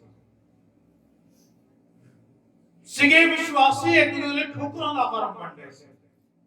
ਪੌਲਸ ਬਹੁਤ ਤਫਸੀਲ ਨਾਲ ਉਹਨੂੰ ਸਮਝਾਉਂਦਾ ਆ ਕਿ ਜਿਹੜਾ ਖਾਂਦਾ ਆ ਉਹ ਖਾਣ ਵਾਲੇ ਨਾ ਖਾਣ ਵਾਲੇ ਨੂੰ ਕੁਛ ਨਾ ਕਹੇ, ਜਿਹੜਾ ਨਹੀਂ ਖਾਂਦਾ ਉਹ ਖਾਣ ਵਾਲੇ ਨੂੰ ਕੁਛ ਨਾ ਕਹੇ। ਤੇ ਇੱਥੇ ਵੀ ਆ ਕਿ ਜੇ ਤੁਹਾਡੇ ਕਹਿੰਦਾ ਖਾਣ ਨਾਲ ਦੂਜੇ ਨੂੰ ਠੋਕਰ ਲੱਗਦੀ ਆ ਕਿ ਤੂੰ ਨਾ ਖਾ। ਇਹ ਵੀ ਪੌਲਸ ਨੇ ਸਿੱਖਿਆ ਦਿੱਤੀ। ਪਰ ਇੱਥੇ ਜਿਹੜੀ ਮੈਂ ਗੱਲ ਮੇਨ ਕਹਿਣਾ ਚਾਹੁੰਦਾ, ਠੋਕਰਾਂ ਦਾ ਕਾਰਨ, ਉਹ ਕਹਿੰਦਾ ਤੁਸੀਂ ਠੋਕਰਾਂ ਦਾ ਕਾਰਨ ਬਣੋ। ਚੌਕਸੀ ਨਾਲ ਆਪਣੀ ਨਿੱਜਾ ਤੇ ਧਰਮ ਦੀ ਰਾਖੀ ਕਰੋ। ਕਹਿੰਦਾ ਤੁਸੀਂ ਸ਼ੈਤਾਨ ਦੇ ਹੱਥੇ ਚੜ ਕੇ ਕਿਸੇ ਵੀ ਰੀਤੀ ਨਾਲ ਦੂਜੇ ਮਸੀਹਾਂ ਲਈ ਠੋਕਰਾਂ ਦਾ ਕਾਰਨ ਨਾ ਬਣੋ। ਤੇ ਉਹ ਖਾਣ ਪੀਣ ਦੀ ਹੀ ਗੱਲ ਕਰਦਾ, ਪਰ ਮੈਂ ਸਮੂਹਿਕ ਤੌਰ ਤੇ ਗੱਲ ਕਰਦਾ। 14 ਦੀ 19 ਪੜ੍ਹ ਲੈਂਦੇ ਆ, ਉੱਥੇ ਸਪਸ਼ਟ ਤੌਰ ਤੇ ਕੀ ਕਹਿੰਦਾ, ਤੁਹਾਨੂੰ ਕਰਨਾ ਕੀ ਚਾਹੀਦਾ। ਜੇ ਤੁਸੀਂ ਧਰਮੀ ਹੋ, ਜੇ ਤੁਸੀਂ ਧਾਰਮਿਕਤਾ ਨੂੰ ਸਾਂਭਣਾ ਆ, ਜੇ ਆਪਣੇ ਨਿੱਜਾ ਦਾ ਬਚਾਅ ਕਰਨਾ ਆ ਕਿ ਸ਼ੈਤਾਨ ਚੁਰਾ ਕੇ ਨਾ ਲੈ ਜਾਵੇ, ਤੁਹਾਨੂੰ ਕਰਨਾ ਕੀ ਪੈਣਾ। 14 ਦੀ 19 ਹੈ रोमियो ਦੀ ਪੱਤਰੀ ਉਹਦਾ 14 ਅਧਿਆਏ ਉਹਦੀ 19 ਆਇਤ। ਸੋ ਚੱਲੋ ਅਸੀਂ ਉਹਨਾਂ ਗੱਲਾਂ ਦਾ ਪਿੱਛਾ ਕਰੀਏ ਜਿਨ੍ਹਾਂ ਤੋਂ ਮਿਲਾਪ ਅਤੇ ਇੱਕ ਦੂਏ ਦੀ ਤਰੱਕੀ ਹੋਵੇ। ਹੁਣ ਤੁਸੀਂ ਕਰਨਾ ਕੀ ਆ? ਤੁਸੀਂ ਦੂਜਿਆਂ ਲਈ ਠੋਕਰ ਦਾ ਕਾਰਨ ਨਹੀਂ ਬਣਨਾ। ਜਿਹੜਾ ਕਿਸੇ ਦੇ ਵਿਸ਼ਵਾਸ ਨੂੰ ਠੇਸ ਪਹੁੰਚਾਉਂਦਾ ਆ, ਸਗੋਂ ਤੁਸੀਂ ਕੀ ਕਰਨਾ ਆ? ਮਿਲਾਪ ਲਈ ਯਤਨ ਕਰਨਾ ਆ, ਚੌਕਸੀ ਨਾਲ ਰਾਖੀ ਕਰਨੀ ਹੈ। ਉਹਨਾਂ ਗੱਲਾਂ ਦਾ ਕਹਿੰਦਾ ਪਿੱਛਾ ਕਰੋ ਜਿਹਨਾਂ ਤੋਂ ਮਿਲਾਪ ਹੋਵੇ, ਦੂਰੀ ਨਹੀਂ। ਜਿਹੜਾ ਪਾੜਨ ਵਾਲਾ ਦੂਜੇ ਦੇ ਖਿਲਾਫ ਗੱਲਾਂ ਕਰਦਾ ਹੈ, ਝੂਠੀਆਂ ਸੱਚੀਆਂ ਵੀ ਕਰਦਾ ਆ, ਪਰ ਕਰਦਾ ਦੂਜੇ ਲਈ ਤੋੜਨ ਲਈ ਹੈ, ਉਹ ਤੋਂ ਬਚ ਕੇ ਰਹੋ। ਪਰ ਤੁਹਾਡਾ ਕੰਮ ਕੀ ਹੈ? ਇੱਕ ਦੂਜੇ ਦੀ ਉੱਨਤੀ ਕਰਨ ਵਾਲਾ, ਇੱਕ ਦੂਜੇ ਨੂੰ ਉੱਚਾ ਚੱਕਣ ਵਾਲਾ, ਇੱਕ ਦੂਜੇ ਦੇ ਵਿਸ਼ਵਾਸ ਨੂੰ ਉੱਚਾ ਚੱਕਣ ਵਾਲਾ। ਜਿਹੜਾ ਲੋਕ ਪਾੜਨ ਦੀਆਂ ਗੱਲਾਂ ਕਰਦਾ ਆ ਤੇ ਦੂਜਿਆਂ ਦੀ ਤਰੱਕੀ 'ਚ ਰੁਕਾਵਟ ਬਣਦਾ ਆ, ਉਹ ਆਪਣੇ ਪਿਓ ਸ਼ੈਤਾਨ। ਫਰੀਸੀਅਸ ਲੋਕਾਂ ਨੇ ਇਹ ਕਿਹਾ ਸੀ ਨਾ, ਉਹ ਲੱਖ ਪ੍ਰਭੂ ਦੀਆਂ ਗੱਲਾਂ ਕਰੇ, ਤੁਹਾਨੂੰ ਵਚਨ ਪੜਾਵੇ, ਉਹਨੂੰ ਘਰ 'ਚ ਨਾ ਉਤਾਰੋ। ਉਹ ਇੱਕ ਦਿਨ ਤੁਹਾਡਾ ਵੱਡਾ ਨੁਕਸਾਨ ਕਰੇਗਾ। ਅਸੀਂ ਉਹ ਕੰਮ ਕਰਨਾ ਆ ਜਿਸ ਨਾਲ ਮਸੀਹ ਸਾਡੀ ਏਕਤਾ ਮਿਲਾਪ ਬਣਿਆ ਰਹੇ, ਇੱਕ ਦੂਜੇ ਦੀ ਤਰੱਕੀ ਦਾ ਵਸੀਲਾ ਬਣਨਾ ਹੈ ਅਸੀਂ, ਨਾ ਕਿ ਦੂਜਿਆਂ ਲਈ ਠੋਕਰ। ਅੱਜ ਬਾਲੇ ਇਹਦਾ ਪੌਲਸ ਕਹਿੰਦਾ ਵੇਖਣਾ ਕਦੇ ਤੁਹਾਡੇ ਵਿੱਚੋਂ ਕੋਈ ਕੁੜੱਤਣ ਦੀ ਜੜ ਨਾ ਫੁੱਟ ਨਿਕਲੇ। ਪੌਲਸ ਦੀ ਮਿਨਿਸਟਰੀ ਵਿੱਚ ਬਾਲੇ ਇਹੋ ਜਿਹੇ ਲੋਕ ਸੀਗੇ ਜਿਹੜੇ ਉਹਦੀ ਸੇਵਾ ਨੂੰ ਨੁਕਸਾਨ ਪਹੁੰਚਾਉਣ ਵਾਲੇ ਹੋਏ। ਸੋ ਅਸੀਂ ਕੌਣ ਕਿੱਦਾਂ ਦਾ, ਕੌਣ ਕੀ ਕਰ ਰਿਹਾ, ਦੂਜੇ ਵੱਲ ਦੇਖ ਕੇ ਉਹਨੂੰ ਦੋਸ਼ੀ ਠਹਿਰਾਉਣ ਦੀ ਨਾ ਗੱਲ ਲੱਭਣ ਲੱਗ ਪਵੇ। ਕੌਣ ਏਦਾਂ ਦਾ ਜਿਹੜਾ ਠੋਕਰਾਂ ਦਾ ਕਾਰਨ ਬਣਿਆ। ਦੇਖੋ ਕਿ ਮੈਂ ਠੋਕਰਾਂ ਦਾ ਕਾਰਨ ਹੈਗਾ ਨਹੀਂ ਹੈਗਾ, ਉਹਨੂੰ ਛੱਡ ਦਿਓ। ਜਿਹੜਾ ਬਣ ਗਿਆ ਉਹਦਾ ਅਸੀਂ ਕੁਝ ਨਹੀਂ ਕਰ ਸਕਦੇ। ਉਹ ਤੋਂ ਬਚ ਕੇ ਰਹੋ, ਉਹਨੂੰ ਘਰ ਨਾ ਉਤਾਰੋ, ਉਹਨਾਂ ਸੰਗਤ ਨਾ ਕਰੋ, ਉਹਦੀ ਗੱਲ ਨਾ ਸੁਣੋ, ਉਹਨਾਂ ਕੋਲ ਵਾਸਤਾ ਨਾ ਰੱਖੋ। ਚੰਗੀ ਗੱਲ ਆ, ਪਰ ਉਹਦੇ ਬਾਰੇ ਚਰਚਾ ਕਰੋ।